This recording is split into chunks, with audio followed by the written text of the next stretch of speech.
Six-pack challenge is underway for episode 0005. My name's Mark. You are Keith. I like how I have to point to you to now you say your name. I would have missed my cue if you didn't. Really, I appreciate it. If he had his eyes closed, that would have went south quickly. If you want to follow us on Twitter at Sixpackcast on Twitter. You can always follow us there, ask any questions, follow along. We like to watch Raw or SmackDown live and Just live big tweets. fans of wrestling. Exactly. Some professional wrestling. If you want to talk wrestling at any point, it doesn't matter if it's 3 a.m, shoot us a tweet and we'll get back Eventually to you. get back to you. I mean, absolutely. I'm asleep. I don't know about you, but... Well, at times. I don't know. We'll see. So much happened this week. God, what a week. Like, just literally packed with news and matchups and obviously the Money in the Bank and NXT and everything. I think we need to get right to it here. I agree. With topic number 1. NXT Money in the Bank results. We did make our predictions last week. We are keeping score. First one, too. Did we decide on a number yet? Are we going to like 75 or something? I think I'm feeling 50. Looking at the results this week, 50 is a good number because as it stands right now, I'm in the lead with 12 points. So this is why you want it to be low. You want it to be 50 because you've already got a good lead. I see how this works. Okay. Yes, and you're rocking a smooth 7.5. Not much of a lead. I took some risks. This week with Big Cass especially, which we'll get to eventually. No offense. You might have crashed and burned a little bit. I did. I was, you know what? Sometimes you just got to throw it out there, see what happens. Didn't go my way, but NXT, let's start with that. NXT Takeover Chicago 2. I thought 3 super high-quality matches on this, starting with the kickoff match, the Undisputed Era versus Oney Lorcan and Danny Burch. I thought this match, I expected a decent match, but I mean, what a way to kick it off. It was incredible. And for one thing, I found there was a lot of realism in it. There was a lot of, dirty, just like someone in a submission and doing anything possibly they can to get to those ropes. And I thought it was really real and a legit match to kick it off. Yeah, I agree.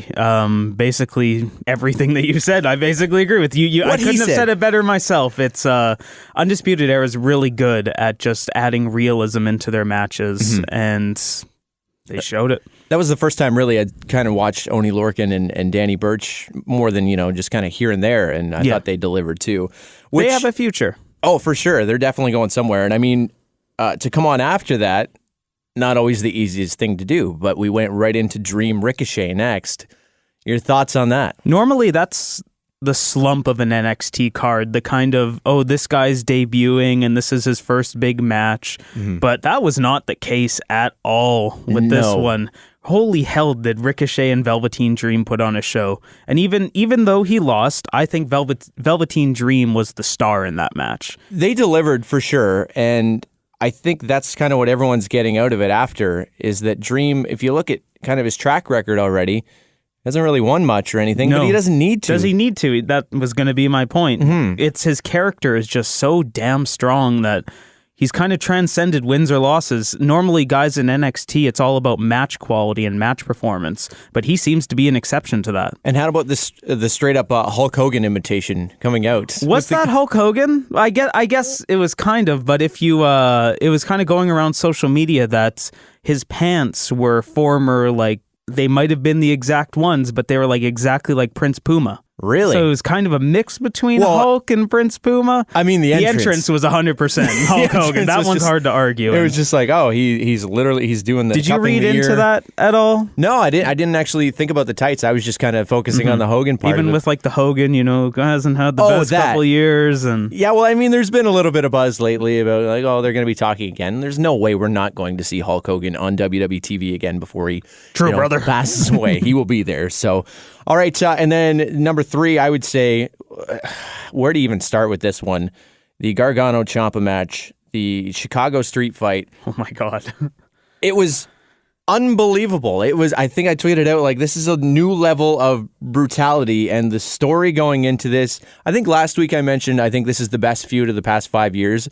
Best feud of the past decade, maybe 15 years. This Without is a doubt. Unbelievable. Oh, my God, and it was so good, and they got away with things that I don't think you will see for a long time in the WWE, like that chair around the neck into the steps, and he like straight up threw a trash can lid or a trash can at his head. Yeah, I was going to say there were a couple headshots too. And I mean, big jump off through the table. I thought he was dead. I thought Ciampa was dead after that. That was not. And the spitting on the wedding ring. And like Ciampa is just such a good, like, there hasn't been a heel like this in a long time. To get the fuck you Ciampa at the top of the ramp to end it, and just the way it did end too, unbelievable. I think the best thing you can say about Ciampa is the fact that his entrance music is just a chorus of live boos. He doesn't need music. Just kind of walks out, looks around, and everyone fucking hates him. And my God, unbelievable. So yeah, just all around great night for NXT TakeOver.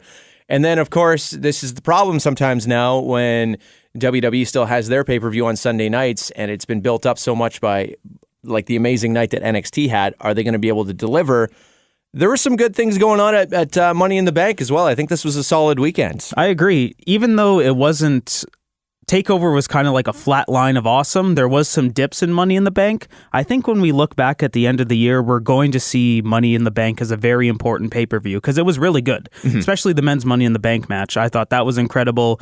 Seth Rollins and Elias really killed it. It was a good pay-per-view when they really needed a home run because they're just moving strong to the 4-hour show. The last one felt like a drag. Backlash was brutal, and I think they delivered with Money in the Bank. Now I'm sold on the 4-hour concept. So Braun, the monster in the bank. Oh, so excited. And just showed, I was a little worried before because they were showing his dominance so much. Like, is he going to be able to pull it off here? And he did. He did. And I think that was, sometimes people say this is the obvious pick, but I think in this case it just makes sense, and it's what should have happened. It did happen.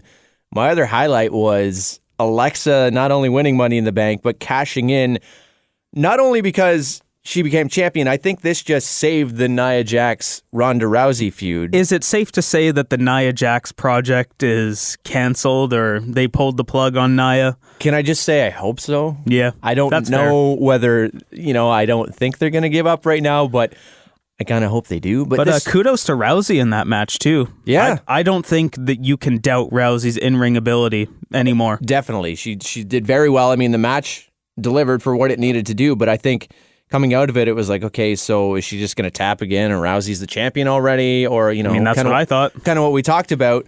But Alexa cashing in, just kind of deflects the attention elsewhere, and I think that was a solid move. I agree. So moving on to a little bit more unfortunate news, we had a loss in the wrestling world on Monday, and this one hit me hard, so I just kind of wanted to take a moment to talk about it. Vader, Big Van Vader, the Mastodon, he passed away on Monday at the age of 63, and Vader... I don't think enough people talk about Vader. He is easily one of the most underrated big men in wrestling. I guess that's because he didn't have a very successful WWE run. History's kind of forgetting him. Do you think that's the only reason, or do you think sometimes Vader's character outside of wrestling? I don't know. I find he's very polarizing character for people. People either love him or they kind of talk about him like with an eye roll, like, oh, yeah Leon. So. I guess so, but I don't know. That's just who he is. I like to separate the character, or like the people from the character. For sure. And what Vader did in the ring is amazing, and I don't think it should ever be forgotten. Like his work with Cactus Jack and Ric Flair when Harley Race was his manager in WCW, great stuff. If you haven't seen it, you need to go back and watch it. And he was like the first American IWGP heavyweight champion ever. Not a lot of people, I don't think enough people talk about that, and just an amazing career, and it bums me out that we lost Vader this week, and rest in peace. Dude can do a moonsault. It's impressive. He could do a moonsault 20 years ago. That size is unbelievable. He was the first. Yeah, there's, obviously we see so many flips and everything these days, but for someone to do that 20 years ago was impressive enough, and at 400 pounds? Yeah, like he was Braun Strowman before Braun Strowman was Braun Strowman. He was the first of that kind. He was the big, scary monster heel that children were actually afraid of. It's impressive. And the things you just pointed out about those feuds in WCW is a great thing to point out, because if you did just see his WWE run, you might be like, oh yeah, the big guy, but obviously, there was so much more before that he accomplished. And one thing I know people kind of laugh at, but really, he was great in Boy Meets World. Do you remember him? I saw it as a kid, and God, I hadn't thought about it in about 20 years before today, probably. But man, what a great...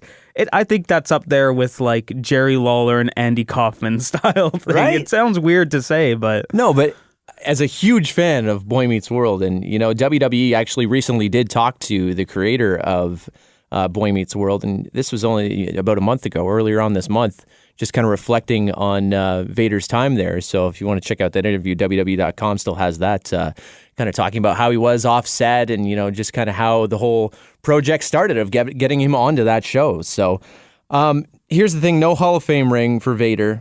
I think they're going to fix that real soon, though. It's a damn shame it didn't happen while he was alive, but... That's what I was going to say, because I know within the past couple of years, he did publicly mention that I only have like a couple of years left. Yeah. So, some people get a little angry at that. Come on, why didn't you put him in? And he did induct, was it Stan Hansen in 2016? And you remember, you could kind of see him taking a little bit of his own moment there. Like he wasn't sure if he was going to get the Hall of Fame. So he kind of, deflected and talked about his own career a little bit. Yeah, and he brought out like the glasses with the eye missing. It was a really good moment. I enjoyed it. So I'm kind of glad we did get, at least that Vader on a Hall of Fame stage to at least reflect a little bit before his unfortunate passing. So 63 years old. Rest in peace, big man. Leon White, rest in peace. All right, this news kind of came out of nowhere this week, I think. I mean, day after Money in the Bank, Daniel Bryan versus Big Cass. Big Cass taps out once again, which I believe in the predictions. I was like, well, there's no way he's going to tap out again. Like, where are they going to take him from there? Well, they're not going to take him anywhere because William Morrissey, a.k.a. Big Cass, has been released from WWE. Didn't even get future endeavored. Didn't even wish him luck in his future endeavors. Just gone. Boom. Seemingly out of nowhere, but according to some rumors, it's not really that out of nowhere. There was some heat on Big Cass backstage about an incident that happened a few weeks ago on SmackDown where he brought out like that midget version of Daniel Bryan. He apparently went overboard and Vince was pissed off about it. And I guess this was the moment to let him go. They just finished up with Daniel Bryan and that was it. I did read a little more about apparently his drinking was a little out of control on the European tour recently, and he was just very rude and opinionated. And I mean, as Vince's boy, because you could tell he was one of Vince's boys. Yeah, he's 7 feet tall. This big son of a bitch. Get him out there. Put him in a suit. He'll look fucking fantastic. This weird Edge test mix. Damn it, he's money. Tej. That's what Tej. That'll be his new independent name. He'll be Tej, and he'll kick ass there. But where does Big Cass go from here? He's been in the system since 2011. I didn't realize he'd been around that long. How crazy is it that of the trio, Carmella is the most successful of the three? If you made me put $1 million on that. Enzo Amore's releasing shitty music. Big Cass is in the unemployment line, and Carmella's the fucking WWE Women's SmackDown champion. Yes. Hanging what out a weird with world. Ellsworth. Ellsworth is even back, and those two are gone. You called that one. See, nailed that one. Yeah. So, do I get extra points for that? Or no. No. Okay. I'm perfect. not. All right. Getting rid of this lead. I do want to just mention, though, I thought Big Cass was... I know you can kind of see the push sometimes where you're like, okay, obviously they're going with this guy, but I did really think his mic skills had improved significantly over the past couple of months, like since he came back from that knee injury. Because before it was just kind of the shtick, right? Like I'm going to spell out soft for you. Well, not only that, but whenever he would talk, when he was with Enzo and Cass, he would always talk like this. It's a pretty good impression with the deer in the headlights kind of look. But yeah, no, I think he really did work on that while he was off, and well, now he's off for good. So, but you made a joke about it earlier. Does Big Cass go to the independents? Like, I would argue right now that it is probably one of the best times in wrestling ever to go outside of the WWE and make a successful career, and maybe even come back one day. With all of the improvement that Big Cass has done, if he decides to stay with wrestling, that could be a very big future for him. I honestly see Big Cass coming back in a few years, very much like Drew McIntyre. He needs to grow up a little bit, kind exactly. of thing. Yeah, hopefully he can get his shit together, to say the least, and come back, because he could be a WWE champion, that's for sure. One day. And while we're talking about people getting their shit together and being WWE champions, very surprising title change happened this week on Monday Night Raw. Yeah, Dolph Ziggler is now the Intercontinental Champion for the 6th time, is it? 5th, 6th time? He's somewhere in that window. Somewhere between all the U.S. and Intercontinental title reigns, he's got a few. Well, it's hard to get excited about it because, I mean, he usually wins and loses it within a month or two or whatever. And I see this being no different. Hasn't had a significant run. I did mention a couple of weeks ago, I'm still holding out for them to do something with Ziggler. I don't think this is that something. Is it upsetting, though, that we were just talking about what a great Intercontinental Champion Seth Rollins is? Is it upsetting that he just kind of loses it out of nowhere on a Raw here? I don't actually think so. I mean, it is a bummer that he's not going to have a long title reign on paper, but I don't think this is the end of Seth Rollins and the Intercontinental Championship. Like, maybe this is just something to add a new dynamic to his title reign and what's going on with his feuding, in the way that now he's the contender for a little bit, but I do see Seth coming back and winning the Intercontinental Championship. At least I hope so. And this somehow transitions into, okay, Dolph couldn't actually get the job done. So now we're putting Drew in the spotlight. Like, this could be that shift that is eventually going to happen. Oh, yeah. I mean, is that the story they're telling? The jealousy of, well, McIntyre, I'm doing all the work or something, give me that title. All of a sudden that blows up and Ziggler's kicked to the side again. That could happen. Will Seth Rollins win it back on Monday for their rematch? Do you think it's going to be a quick flip? No. No? I think it's going to... If I'm going to put on my tinfoil hat here, okay, I'm going to say that Drew costs Seth the title. It leads to maybe something with them. And then at some point, Seth gets another shot, wins the Intercontinental title, Drew steps up, maybe even beats Rollins for it, and then that's where it kind of like it takes off into that maybe long feud. Or there's been rumors floating around that Ambrose is going to be back real soon. I saw a tweet that he was at the Performance Center last week. So maybe this is a way for Dean to come back. It's Dean and Seth versus... Ziggler. There's a tag match there for sure. Yeah. Injecting Dean Ambrose into this, I think, would just make sense at this point. And then whichever way you want to take the feuds, you go with that. I do have to mention, I was out the other day, and I saw a man, boy, teenage, not even, I don't know, a young man, I guess. A fellow, who looked exactly like Seth Rollins if Seth Rollins had never seen the gym. Oh, no. Like if he literally just... never discovered CrossFit or anything.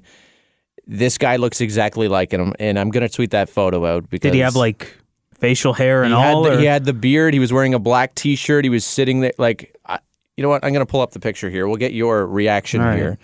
I can only hope that as you were walking down the street, he just was yelling like, "Burn it down!" No, he's actually sitting on a bench looking very sad as his girlfriend is telling him what to do here. So no. Maybe he got burned down. He's been burned down by life here. All right. I'm actually impressed that you managed to sneak a picture.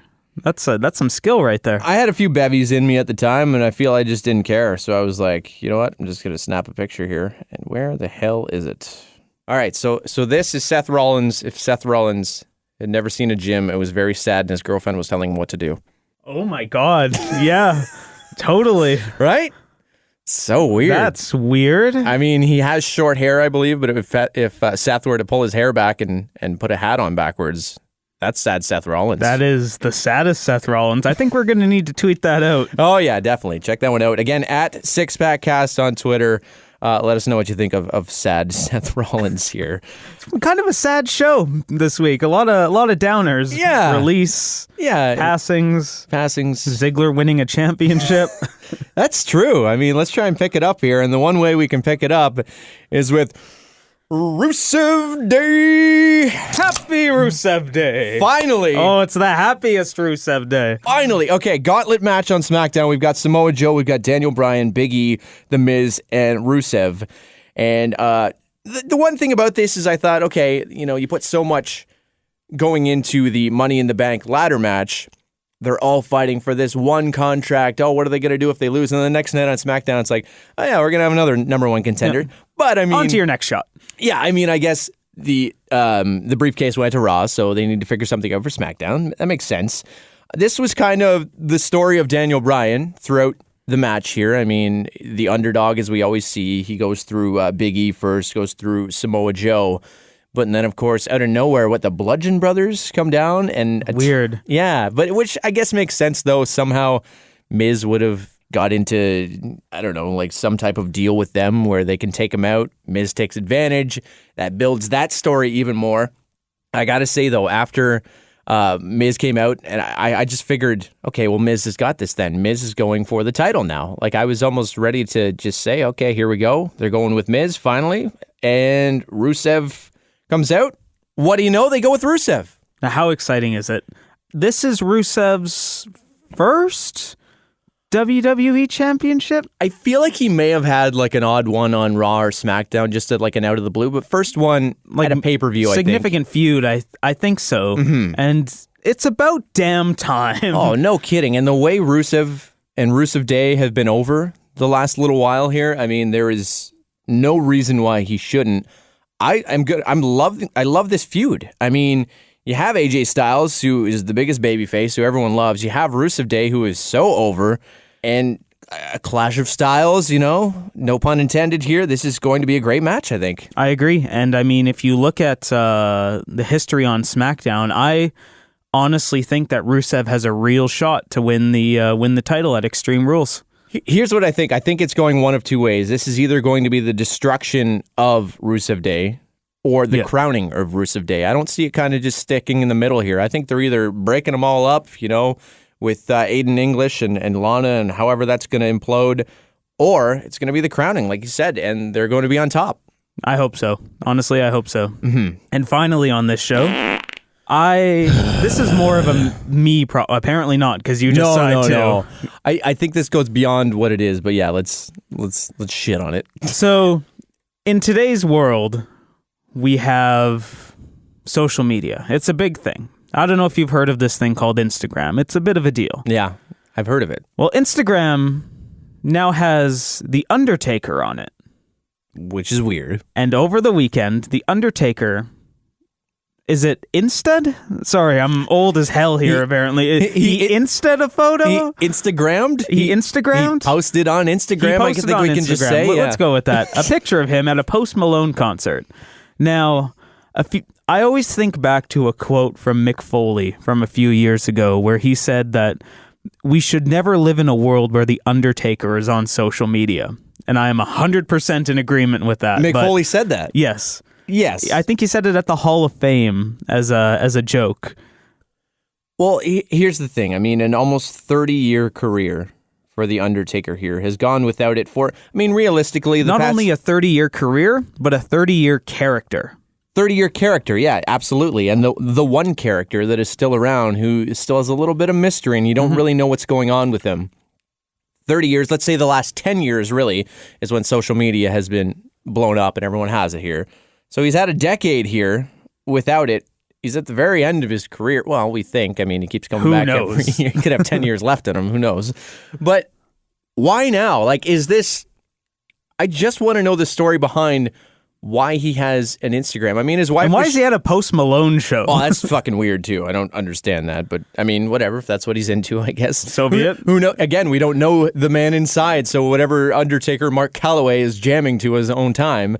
That's great. But, I mean, his wife, Michelle McCool, has Instagram, and she's posting stuff all the time. And even she was pretty good about not posting pictures of them together. And if she did, she'd be like, oh, date night or whatever. And it kind of be like you wouldn't really see Taker's face or anything. Yeah. So even she was in on it, protecting this character and everything. And now all bets are off, apparently. And now we live in a world where The Undertaker is posting concert photos, and I'm not okay with it. He's hanging out with Post Malone. What the fuck? And Michelle McCool commented on there below one of those photos. I don't know if you saw it, because there were, actually some speculation. People were like, okay, so is this legit? This is really Undertaker's Instagram? And she's like, yes, this is official. Yeah. Enjoy the ride and all this. I don't want to be on this ride. I want to get off. I can't picture him wanting, are we going to start seeing, pictures of Undertaker's meal? Yeah. Is he going to be like, oh, I love this steak here, #blessed. Right? Had a great steak rest tonight. in peace. Fuck, we don't need this. And I just feel, I think the social media problem goes beyond that too. I mean, if you want to talk about protecting characters and everything, Nia Jax, again, tweeting right after the Ronda Rousey match at Money in the Bank, like, oh, so much respect, she's the real deal, like, great match with Ronda and all this. What? Yeah. Like, what about all of this feud that you've been building up to for weeks? I agree with you. I'm a big proponent of social media is slowly killing wrestling. At least the like characters in wrestling, because back in the day you had 2 hours on a Monday and that was your access to the character. But now you have 24/7 access. You have people. Not all superstars. The top guys are pretty good about it, but like just tweeting random stuff that is completely out of left field. Well, and here's the thing. Social media could be such an avenue to build on your character too. Like it can go both ways. I mean, if you look at like Chris Jericho or Kevin Owens or something, they're great at staying in character on there. Kevin Owens sometimes, I guess, goes the other way in that too. But I mean, like he'll block people and just get pissed off and just be like a dick heel like he is on TV, right? And and Jericho the same way. But Undertaker just posting on Instagram. Look at his posts. Are we going to have like an Undertaker Facebook page next? Is he going to have like one of those old man pictures that's a little off-centered and just from his like a below shot of his face? From his webcam or whatever, where you can see he doesn't know whether he turned it on. It's uploaded 17 times for no reason. Undertaker added an album. Like, oh, fuck. All right, well, I think at least we didn't shit on something in the ring this time. It was something out of the ring, but yeah, I think that's all we got to say about The Undertaker. All right, question and answers. You've got the Q's. We got the A's, baby. Yeah. What do we got? So our question this week comes from the Question Master himself. That is his title for here and forever. Cody Collier asks us, who do you think Daniel Bryan should face at Extreme Rules? Daniel Bryan at Extreme Rules. I think the obvious answer here, after what we've seen getting screwed over with The Miz in the gauntlet match, would be they're going to Daniel Bryan, Miz right here. I don't necessarily agree with that. Well, how far? I guess, you know what? If they can build this and have like a big match at SummerSlam, I'm okay with it.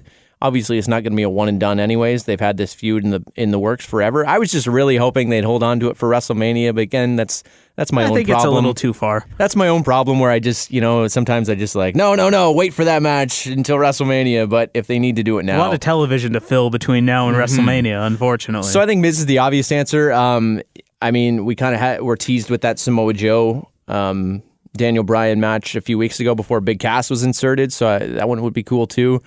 I think it's got to be one of those guys. I mean, those are kind of the guys they've had them surrounded in with the in the gauntlet match there. I agree. I'm partly in the same boat as you, where I think it is leading towards a SummerSlam Miz Daniel Bryan match, but maybe we see some form of 6-man tag at Extreme Rules in the process, like the Bludgeon Brothers and Miz versus Daniel Bryan and 2 other guys. Whoever that may be, whether it's the Good Brothers or someone else. Well, that would make sense just the way the feuds have gone, except for the fact that kind of destroyed the Good Brothers got twice killed again. So yeah, they're really doing nothing, but I could see that. You have that little tease with Daniel Bryan and the Miz in the ring, and then maybe because the Good Brothers have lost, that's how the Bludgeon Brothers and Miz pick up the win. You have the Miz saying, "I beat Daniel Bryan," and then it leads to the one-on-one SummerSlam match. Book it. My God. Tinfoil hat. Strikes again. Yeah, you nailed that one. No, that's a good way to have them with a little bit of physicality, but not a one-on-one match before we get to a bigger stage like SummerSlam. So I like it. I love it, actually. All right. Again, shall we end off the show here? This is going to work. God damn it. One day, this is going to work. 1, 2, 3. We yell a name of a wrestler of any era. I know you want to narrow this down. I feel like this is just... Are you starting to see where I'm going with this? Yeah, but then I feel like, next week, then we'll get it right, and it'll be like, oh, okay. I just think that we'll give it some time. Somehow, yeah. All right. Are we ready here? Let's do it. 1, 2, 3. Elias. Barry Windham. Oh, you went right current. You went like this week, Elias. All right, Barry Windham versus Elias. That's our fantasy matchup. Who takes that? Elias? I'm going Elias all day. Probably a fun song at the beginning. Barry Windham tries to steal his guitar, tries to play a tune. Elias gets pissed, grabs the guitar, smashes it over his head. Well, the ref is not looking. 1, 2, 3. I was going to say, because I was like, wait, my theory doesn't work here. And it was a no DQ match, though. Nah. So, yeah. Okay. We forgot that little detail. How could we? All right. That is episode 0005. Is there anything we missed here? I mean, this was a big week. Big week. Probably there's some things that we can definitely talk about next week. Like the WWE announced a fairly important Australian show. I'm sure we'll touch on that next week. And just a great week for wrestling as far as content-wise. A bit of a downer, but we got so much good content. If you haven't seen TakeOver yet, if you haven't seen Money in the Bank, do yourself a favor. Go watch them, especially the street fight between Ciampa and Gargano. Yeah, do not pass on that. I'm telling you, if you're just thinking, well, I saw the last one or whatever, do not pass on it. It was one of the best stories told. And Johnny Gargano, I mean, he's the next Daniel Bryan, I guess is the way I would put it. He's the ultimate underdog that everyone loves and just always delivers. And that match was unbelievable. So definitely check it out. As always, on Twitter, you can find us at SixPackCast. We want you to send us whatever you want. Like you said, we just want to talk wrestling, right? So exactly. And, we have this bet game, or a prediction game, I should say, going on. Here we go. He brings this up because he's ahead. Of course. And we, like we mentioned earlier, we're going to 50 points. Now, we need to decide what's going to happen at 50 points. I have an idea. I think I'm going to save it for next week. Okay.